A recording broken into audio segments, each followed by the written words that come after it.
Lying just beneath everyday reality is a breathtaking world where much of what we perceive about the universe is wrong. Physicist and best-selling author Brian Greene takes you on a journey that bends the rules of human experience. Why don't we ever see events unfold in reverse order? According to the laws of physics, this can happen. It's a world that comes to light as we probe the most extreme realms of the cosmos, from black holes to the Big Bang, to the very heart of matter itself. I'm gonna have what he's having. Here, our universe may be one of numerous parallel realities. The three-dimensional world may be just an illusion, and there's no distinction between past, present, and future. But how could this be? How could we be so wrong about something so familiar? Does it bother us? Absolutely. There's no principle built into the laws of nature that say that theoretical physicists have to be happy. It's a game-changing perspective that opens up a whole new world of possibilities. Coming up, What if you took all this stuff away? we're left with empty space. But what seems like nothing is actually teeming with ferocious activity. What is space? It is one of the deepest mysteries in physics. Could its elusive ingredients hold the key to the fate of the universe? The fabric of the cosmos, right now on Nova.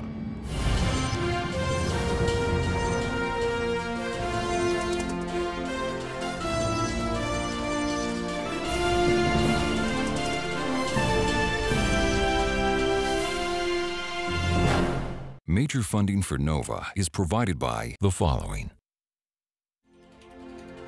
David H. Koch and Discovering New Knowledge. HHMI. and by the Corporation for Public Broadcasting, and by contributions to your PBS station from viewers like you. Thank you.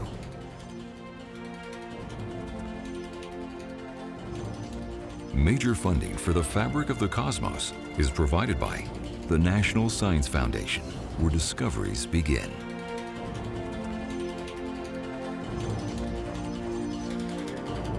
And the Alfred P. Sloan Foundation, supporting original research and public understanding of science, technology, engineering, and mathematics. Additional funding is provided by the Arthur Vining Davis Foundations, dedicated to strengthening America's future through education. The U.S. Department of Energy's Office of Science, and the George D. Smith Fund.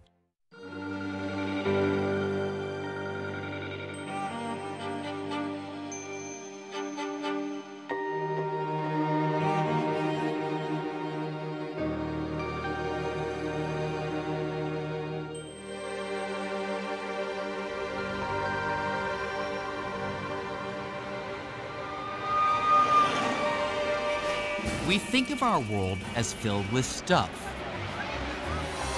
like buildings and cars, buses and people. And nowhere does that seem more apparent than in a crowded city like New York. Yet, all around the stuff that makes up our everyday world is something just as important, but far more mysterious.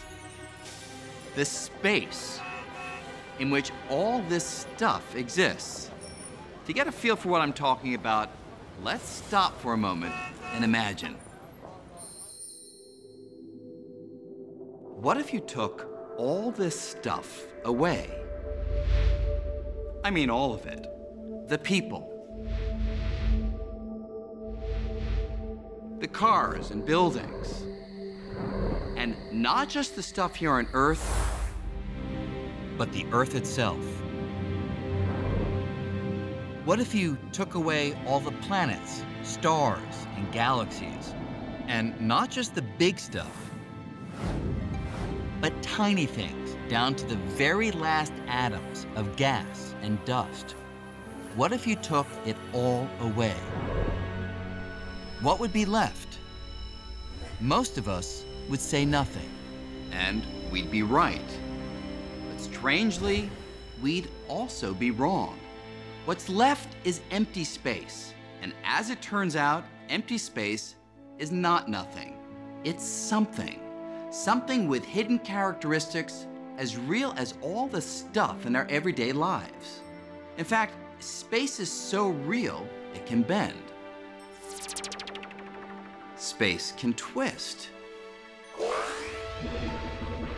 And it can ripple. So real that empty space itself helps shape everything in the world around us and forms the very fabric of the cosmos. Well, you can't understand anything about the world unless you understand space, because that's the world. The world's space with stuff in it. We're not usually very conscious of space. But then again, I tell people fish are probably not conscious of water either. They're in it all the time. Space is not really nothing. It actually has a lot going on inside. When most of us picture space, we think of outer space, a place that's far, far away.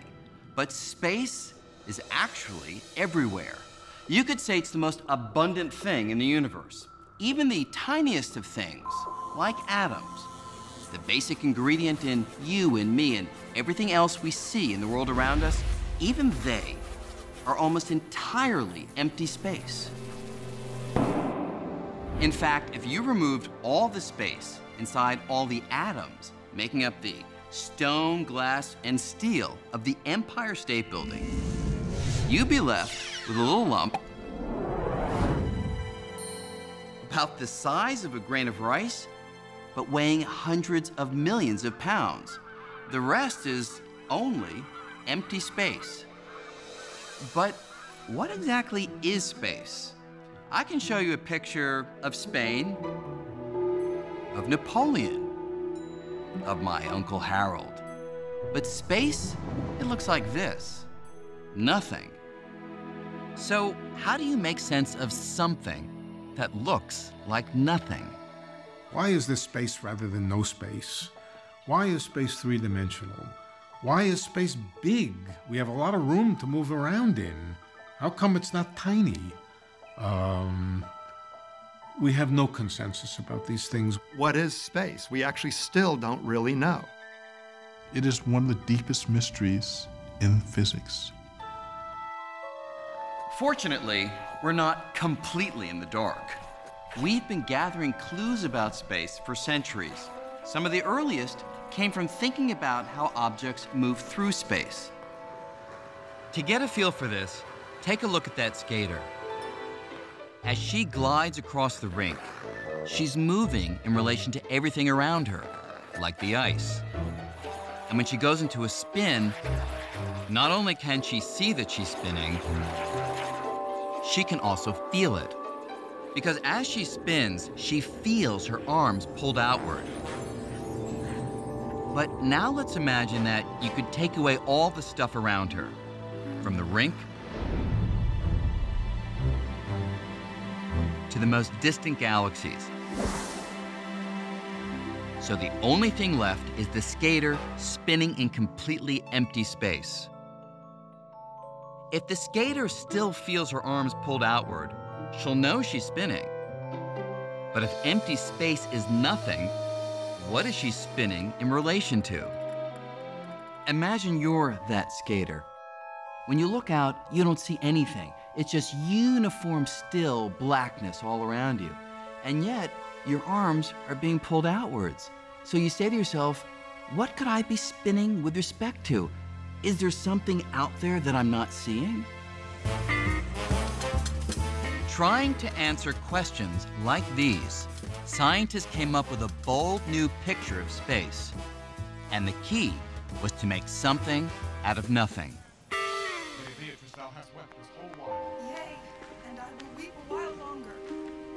When you go to the theater, you watch the actors. I do confess that I love nothing in the world so well as thee. The scenery, the story. But I protest, I love thee. Well, then, God forgive me. What offense, sweet Beatrice? But there's something important here that you won't find mentioned in the playbill. something we hardly ever notice.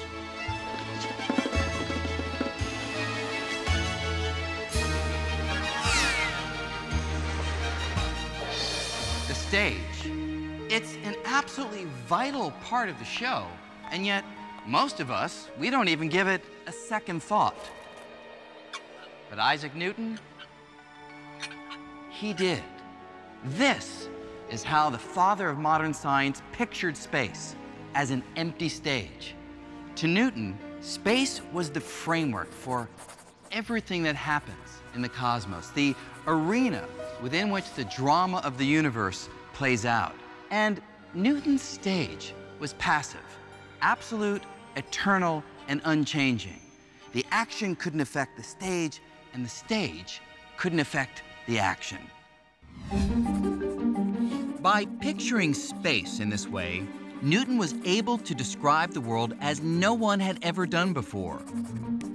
His unchanging stage allowed him to understand almost all motion we can see around us, yielding laws that can predict everything from the way apples fall from trees to the path the Earth takes around the sun. These laws work so well that we still use them for the things we do today, from launching satellites to landing airplanes. And the laws all hinge on one radical idea: space is real. Even though you can't see it or smell it or touch it, space is enough of a real physical thing to provide a benchmark for certain kinds of motion, like that skater. Newton would say that when she spins, her arms splay out because she is spinning with respect to something, and that something is space itself. Philosophers had been debating the nature of space for a very long time. What Newton does is change the terms of the debate. And with that, essentially modern science gets born. Newton's stage was a huge hit. It enjoyed the limelight for over 200 years. But in the early decades of the 20th century, a new set of ideas emerged that shook Newton's stage to its very foundation. Ideas put forward by a young clerk working in a Swiss patent office. His name? Albert Einstein. Einstein grew up in the late 1800s, at the dawn of the age of electricity. Electric power was lighting up cities, giving rise to all kinds of technologies Newton could never have imagined. All of these developments tapped into something that had captivated Einstein since he was a child: light. Not light bulbs and street lamps, but the very nature of light itself. And it was his fascination with one particularly weird feature of light, its speed, that would lead Einstein to overturn Newton's picture of space. To see how, let's take a ride.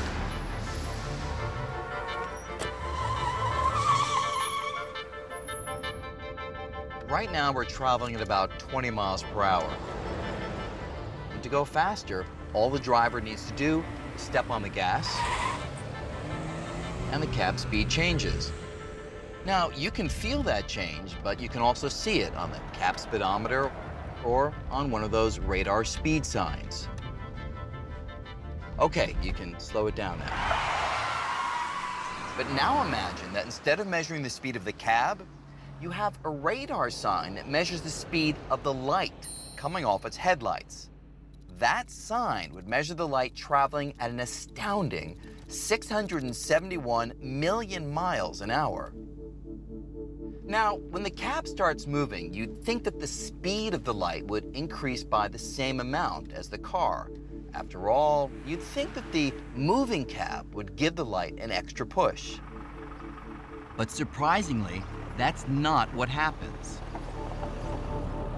Our radar sign, or any measurement of light speed, will always detect light traveling at 671 million miles per hour, whether the cab is moving or not. But how could this be? How could all measurements of light speed always come out the same?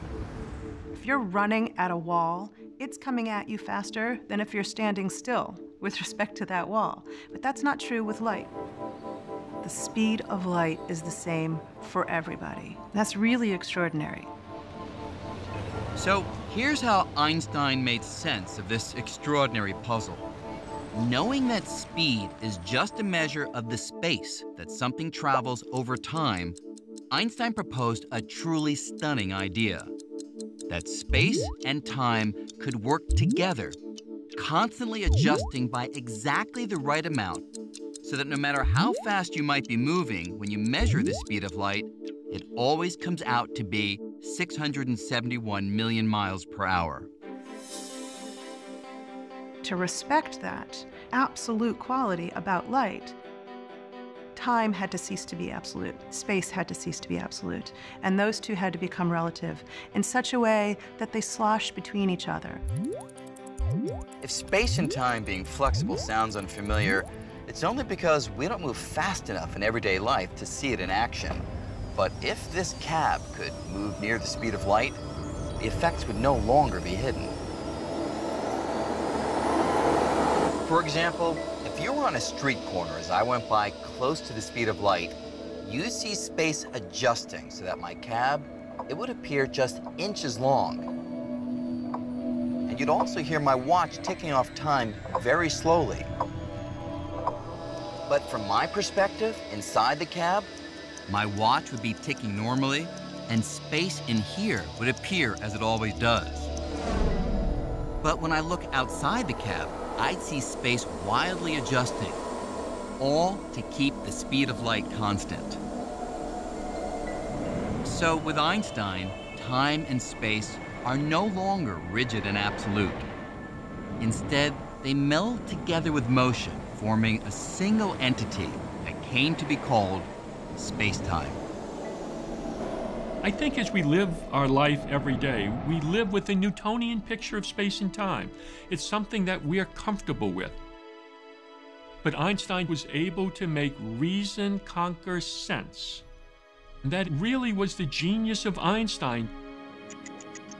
This notion that space and time are unity, to me, is one of the greatest insights that has ever occurred in science. It's so counterintuitive to everything we've ever experienced as human beings.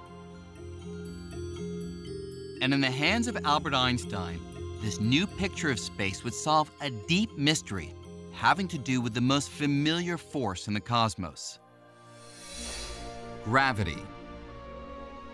Newton knew that gravity is a force that attracts objects to each other, and his laws predicted the strength of this force with fantastic precision. But how does gravity actually work? How does the Earth pull on the moon across hundreds of thousands of miles of empty space? They behave as if they're connected by some kind of invisible rope. But everyone knew that wasn't true. And Newton's laws provided no explanation. Einstein found that no Band-Aid patches would fix Newtonian gravity. He had to invent a mechanism for it. He had to understand it. After puzzling over this problem for more than 10 years, Einstein reached a startling conclusion.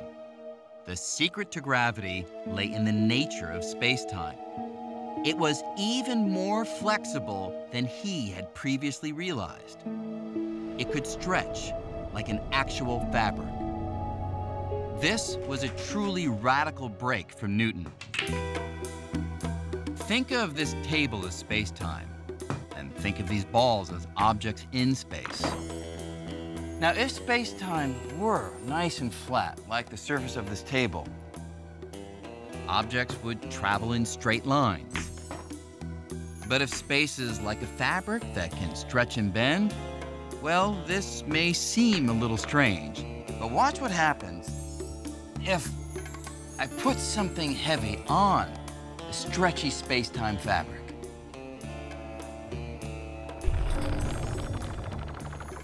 Now, if I take my shot again, the ball travels along an indentation in the fabric that the heavier object creates. And this, Einstein realized, is how gravity actually works. It's the warping of space-time caused by the objects within it. In other words, gravity is the shape of space-time itself.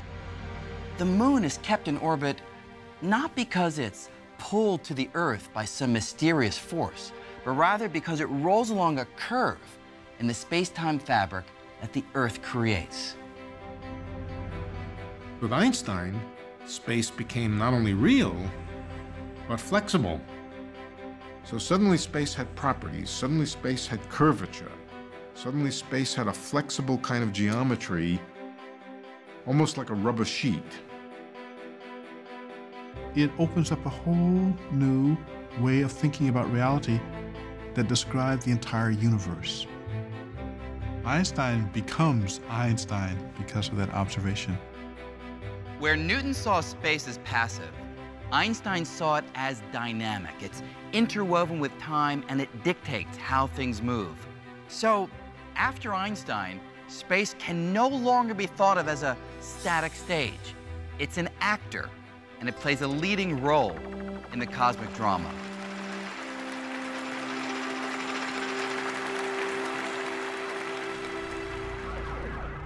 Now, it's one thing to think of space as dynamic, active, and flexible like a fabric.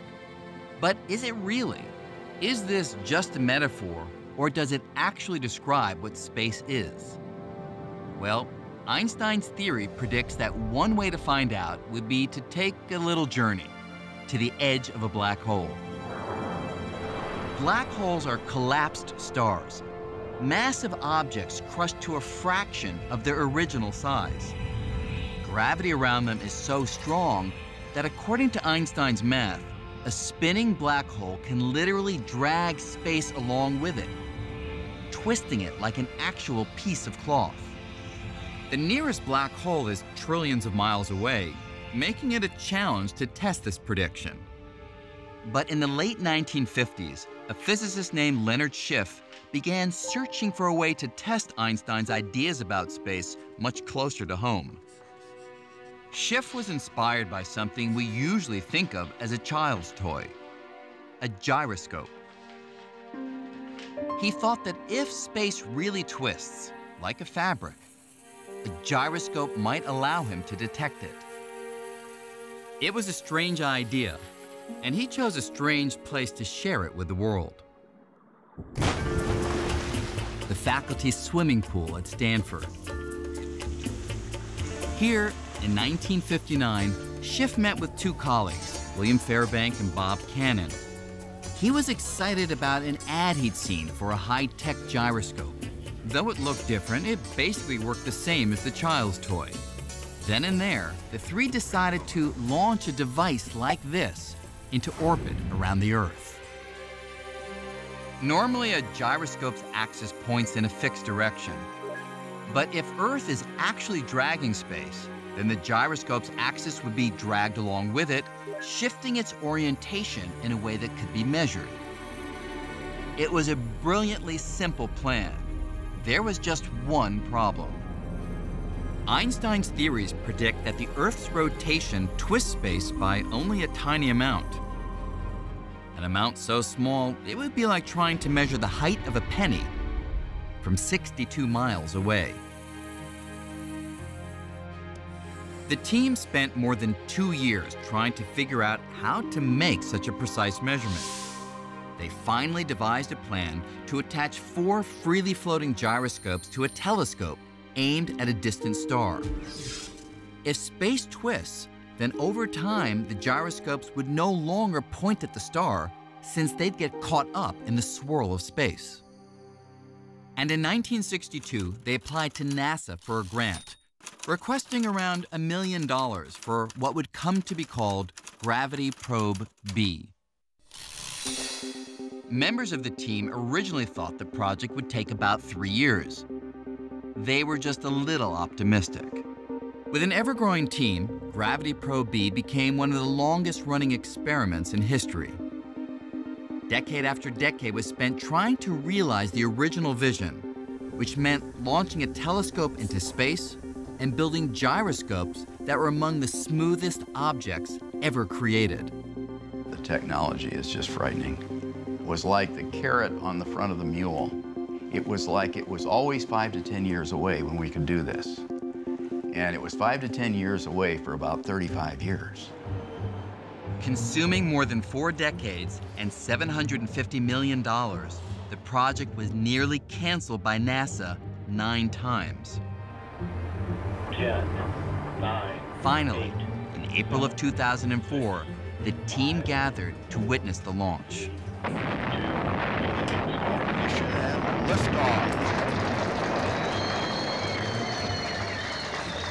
Of the 3 men who sat by the pool back in 1959, only one was alive to see it.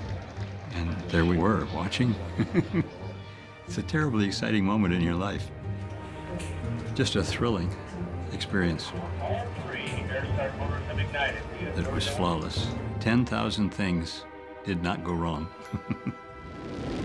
For over a year, Gravity Probe B orbited the Earth while the team nervously monitored its every move, trying to see if the Earth would actually twist space. Finally, the data began to trickle in, and there was a problem. The gyroscopes were experiencing a tiny, unexpected wobble, and to clean up the data would cost millions. With funds running out, it looked like nearly half a century of work was about to go down the drain. Then, at almost the last possible moment, 2 sources of additional funding emerged. The son of original team leader William Fairbank, who made a private donation, and Turki Al-Saad, a member of the Saudi royal family with a degree in aeronautics from Stanford, who arranged for a large grant. Over the next 2 years, the problem with the data was solved, revealing that the axes of the gyroscope shifted by almost exactly the amount predicted by Einstein's equations. I think it's the first time that you can actually see Einstein's effect, his drift, with the naked eye. This experiment provides the most direct evidence ever found that space is something real, a physical entity like a fabric. After all, if space were nothing, there would be nothing to twist. But at the same time that Albert Einstein was investigating space on the largest of scales, another band of physicists was probing the universe on extremely tiny scales. And there they found a completely uncharted realm where Einstein's picture of space, it was nowhere to be found. To see what I'm talking about, imagine you could shrink billions of times smaller than your current size. This is the realm of atoms and subatomic particles, the fundamental building blocks of everything we can see. And when you get down to this size, the world plays by a wildly different set of rules called quantum mechanics.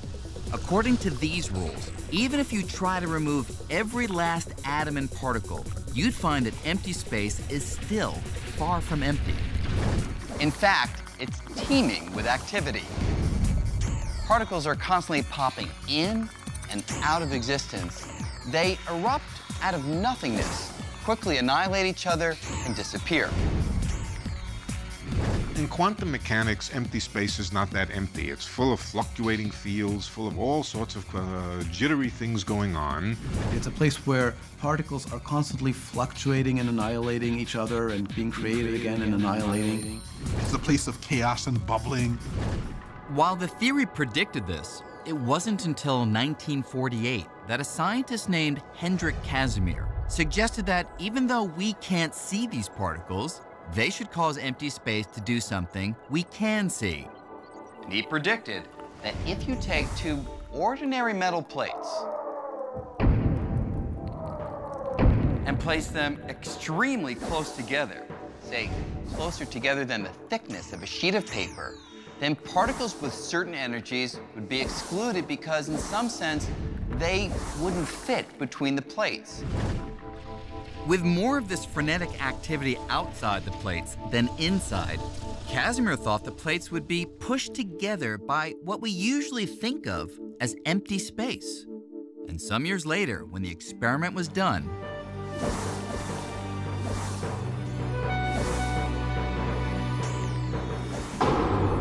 Casimir was proven right. In empty space, the plates were pushed together. So on atomic scales, empty space is not empty. It's so flooded with activity that it can force objects to move. And today, the quest to understand space on the smallest scale is continuing with one of the most expensive science experiments in history. This is CERN, the European Organization for Nuclear Research in Geneva. And here, buried a few hundred feet below the ground, is the Large Hadron Collider, the world's most powerful accelerator. With a price tag of about $10 billion, it accelerates subatomic particles to more than 99.99% of the speed of light and smashes them into each other. In the showers of debris produced by these collisions, scientists at places like this have discovered a whole zoo of strange and exotic particles. And right now, they are chasing one of the most elusive. A particle thought to be essential to shaping everything from the atoms in our bodies to the most distant stars. If this particle is found, it will redefine our picture of space and fulfill a quest begun more than 40 years ago.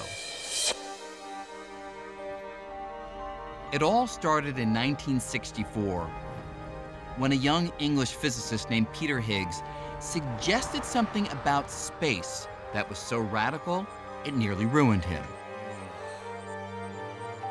I was told that I was talking nonsense, that I couldn't be right. So they clearly hadn't understood what I was saying. Higgs and a few others were wrestling with a puzzle which comes down to this. The fundamental particles in the universe all contain different amounts of mass, which we usually think of as weight. Without mass, these particles would never combine to form the familiar atoms that make up all the stuff we see in the world around us. But what creates mass? And why do different particles have different masses? Try as they might, no one had been able to answer this perplexing question. Then, one weekend, after a walk outside Edinburgh, Higgs had a peculiar idea. Using mathematics, he imagined space in a new way, as something like an ocean. Particles are immersed in this ocean and gain mass as they move through it. To see how this works, think of a particle's mass like an actor's fame. And the Higgs ocean is like the paparazzi. Some particles, like unknown actors, pass through with ease. The paparazzi simply aren't interested in them. But other particles, like superstars, have to push and press. And the more those particles struggle to get through, the more they interact with the ocean and the more mass they gain. Higgs was convinced he'd made a great discovery. But when he submitted his idea to a journal at CERN, it was rejected. Undaunted, Higgs honed his theory further until he was offered the chance to present it at Einstein's old haunt, the Institute for Advanced Study in Princeton. There, he expected his new idea would meet some of its toughest critics. I was happily driving up the freeway, and then there was a sign to turn off for Princeton, and that really confronted me with what I was going into. I broke out in a cold sweat and started trembling, and I had to pull off the road to recover. But Higgs persevered. It was the first in a series of talks that would convince colleagues far and wide that he was onto something profound. Eventually, I sort of wore them down. I felt I'd sort of triumphed. So I enjoyed the parties which followed. Today, the idea Higgs pioneered, called the Higgs field, is crucial to our understanding of space. The Higgs field is everywhere. It's something that even in the emptiest vacuum of space has an effect. It gives you mass. So I think Higgs actually deserves credit for being one of the people that said space is stuff, it has properties in it that are intrinsic, that you can't get rid of, you can't turn them off. The only problem? There's no physical proof that the Higgs field exists. At least not yet. But here at CERN, scientists are attempting to smash particles together with so much energy that they will knock loose a piece of the Higgs field, producing a tiny particle of its own. It's as if they're trying to chip off a piece of space. We think that if we knock into space hard enough with particle accelerator collisions, that we can actually make a Higgs particle come out of empty space. Our whole understanding of matter as we now have it would just fall apart if the Higgs field didn't exist. I don't think anybody seriously doubts that we will see it. Certainly if we don't, that would be an extremely bizarre outcome. Finding the Higgs particle would be a major milestone, establishing that the emptiest of empty space has an impact on all of matter. But it turns out that space contains an ingredient far more elusive than anything Higgs ever imagined. An ingredient that may hold the key to the greatest of all mysteries, the very fate of the cosmos. It's a mystery that began some 14 billion years ago in what we call the Big Bang. In a fraction of a second, the universe underwent a violent expansion, sending space hurtling outward. Space has been expanding ever since. For decades, most scientists thought that expansion must be slowing down thanks to the pull of gravity. When I toss an apple up, the gravity of the Earth eventually stops it and brings it back. And just like the apple slows down with time, so too the universe should have been slowing down in its expansion because of the gravitational attraction of all matter and energy for all other matter and energy. But that raised the question, what is the ultimate fate of the cosmos? Would space go on expanding forever?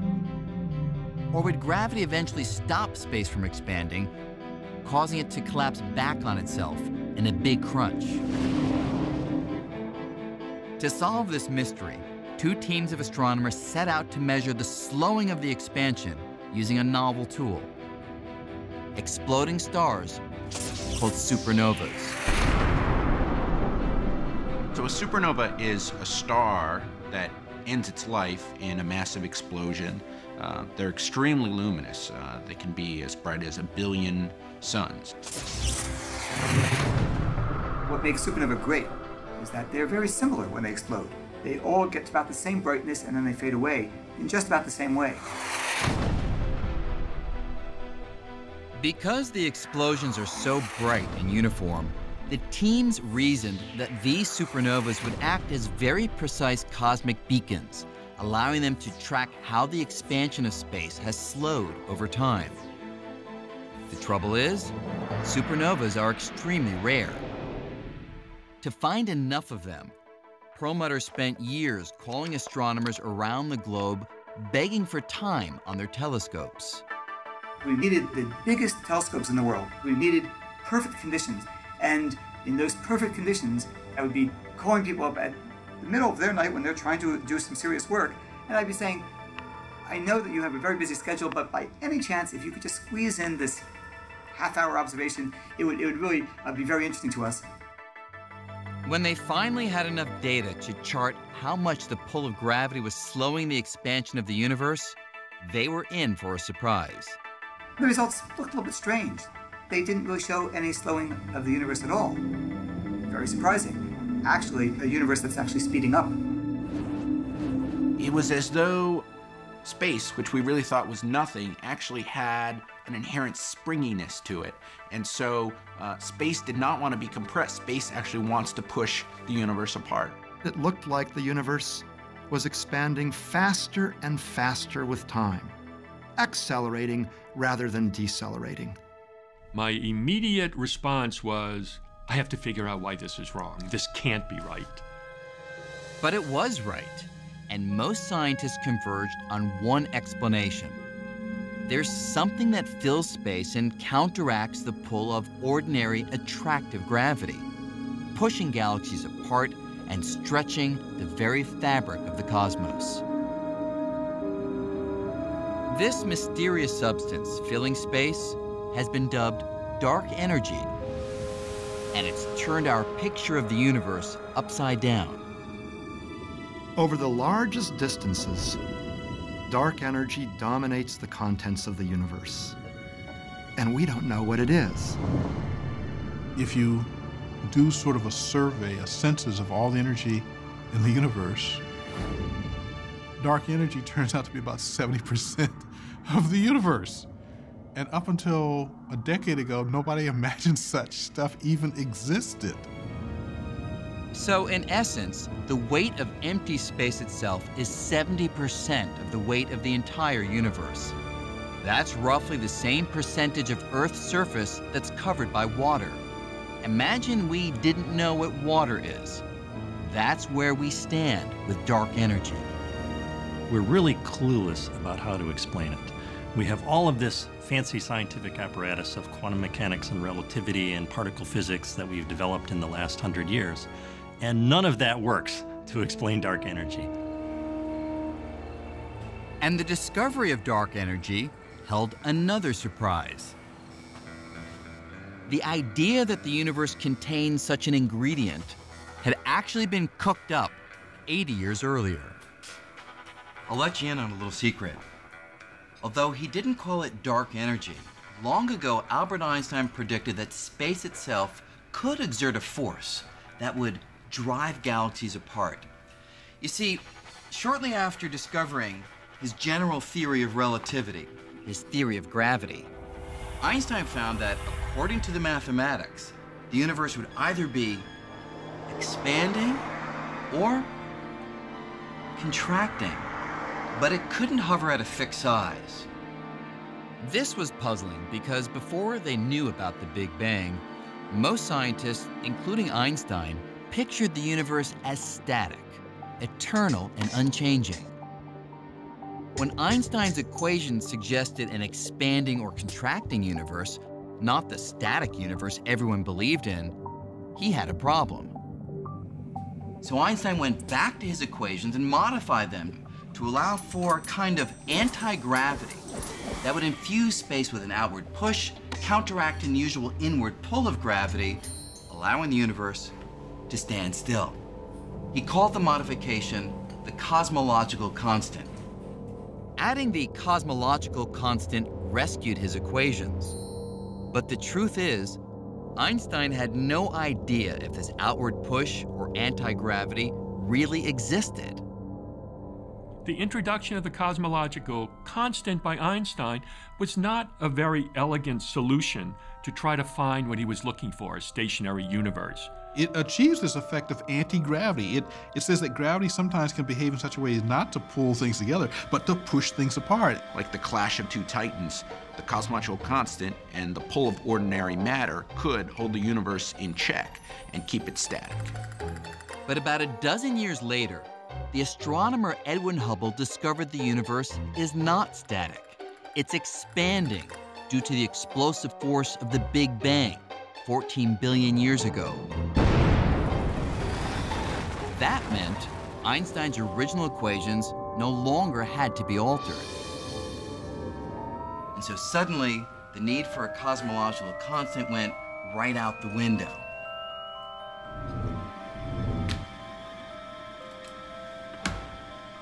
Thank you. You're welcome. Einstein is said to have called this his biggest blunder. But here's the thing. With the recent discovery that the expansion of the universe is accelerating, scientists are convinced that there is something in space that is pushing things apart. So 70 years later, Einstein's biggest blunder may rank among his greatest insights.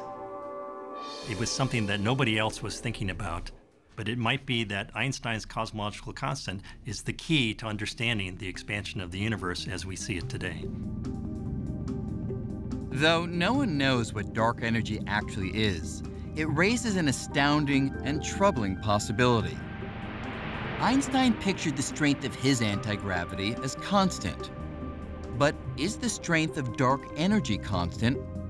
And what if it changes over time? The answer could overturn everything we thought we knew about the fate of the cosmos. At the moment, everything in our world, from the molecules making up my body to the molecules making up the moon, is held together by forces that overwhelm the outward push of dark energy, and that's why we don't see things expanding in our everyday lives. But that situation might not last forever. In one scenario, dark energy will continue to push the galaxies farther and farther apart until ultimately they'd be pushed so far apart that the universe would become a cold, dark, and lonely place. In another scenario, the strength of dark energy might increase over time, becoming so strong that it would tear apart everything within the galaxies, from stars to planets to matter of all kinds.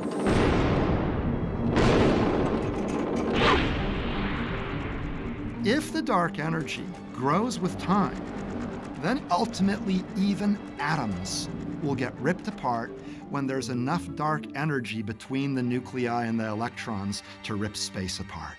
The Big Rip.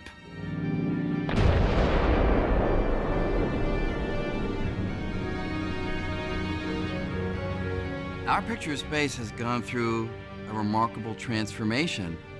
Back in Newton's time, space was just the container. It didn't do anything at all. Then through Einstein, space begins to affect how objects move. Then with Casimir, literally objects can be pushed by the activity even in empty space.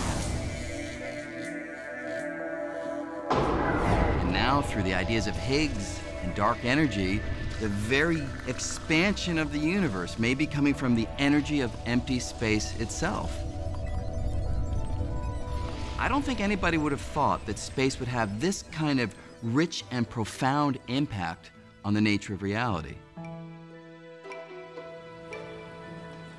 But as far as we've come, the journey that began with Isaac Newton's picture of space as something like a stage is not yet finished. As we examine the fabric of the cosmos ever more closely, we may well find far more surprises than anyone ever imagined. Take me, for example. I seem real enough, don't I? Well, yes. But surprising new clues are emerging that everything, you and I and even space itself, may actually be a kind of hologram. That is, everything we see and experience, everything we call our familiar three-dimensional reality, may be a projection of information that's stored on a thin, distant, two-dimensional surface.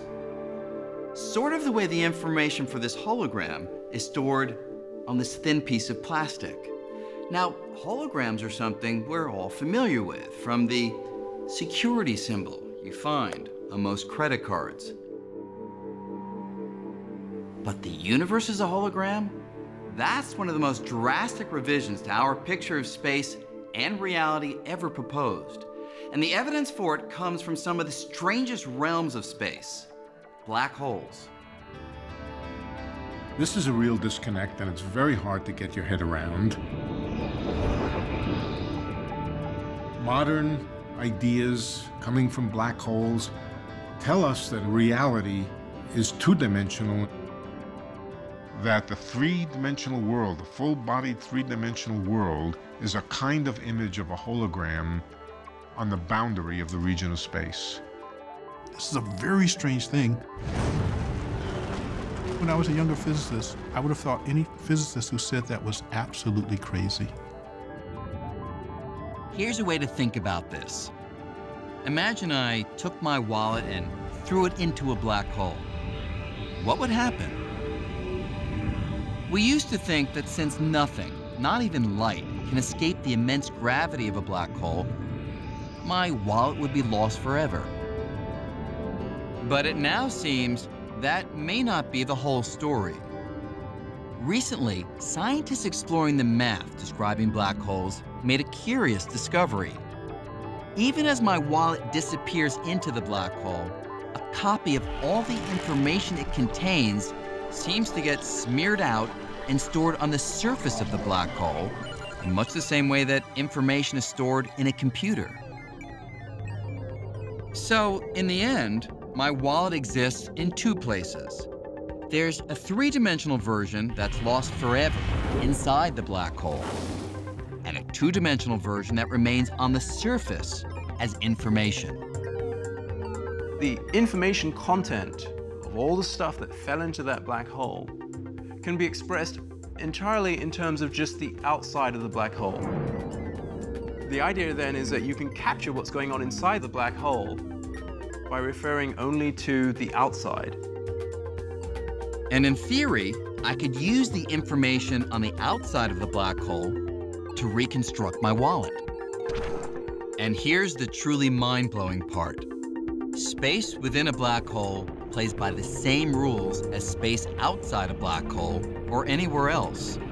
So if an object inside a black hole can be described by information on the black hole surface, then it might be that everything in the universe, from galaxies and stars to you and me, even space itself, is just a projection of information stored on some distant two-dimensional surface that surrounds us. In other words, what we experience as reality may be something like a hologram. Is the three-dimensional world an illusion in the same sense that a hologram is an illusion? Perhaps. I'm inclined to think yes, that the three-dimensional world is a kind of illusion, and that the ultimate precise reality is the two-dimensional reality at the surface of the universe. This idea is so new that physicists are still struggling to understand it. But if it's right, just as Newton and Einstein completely changed our picture of space, we may be on the verge of an even more dramatic revolution. For something that's such a vital part of our everyday lives, space remains kind of like a familiar stranger. It's all around us, but we're still far from having unmasked its true identity. That may take 100 years, it may take 1,000 years, or it may happen tomorrow.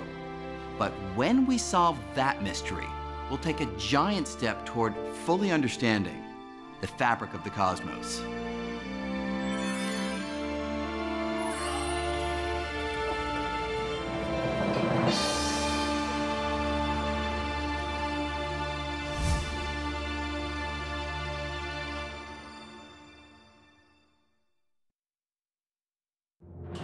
Major funding for NOVA is provided by David H. Koch and Discovering New Knowledge. HHMI. And by the Corporation for Public Broadcasting, and by contributions to your PBS station from viewers like you. Thank you.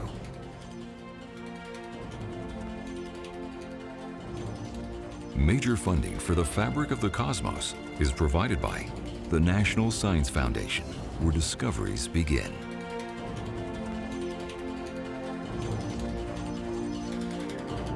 And the Alfred P. Sloan Foundation, supporting original research and public understanding of science, technology, engineering, and mathematics. Additional funding is provided by the Arthur Vining Davis Foundations, dedicated to strengthening America's future through education. The U.S. Department of Energy's Office of Science, and the George D. Smith Fund.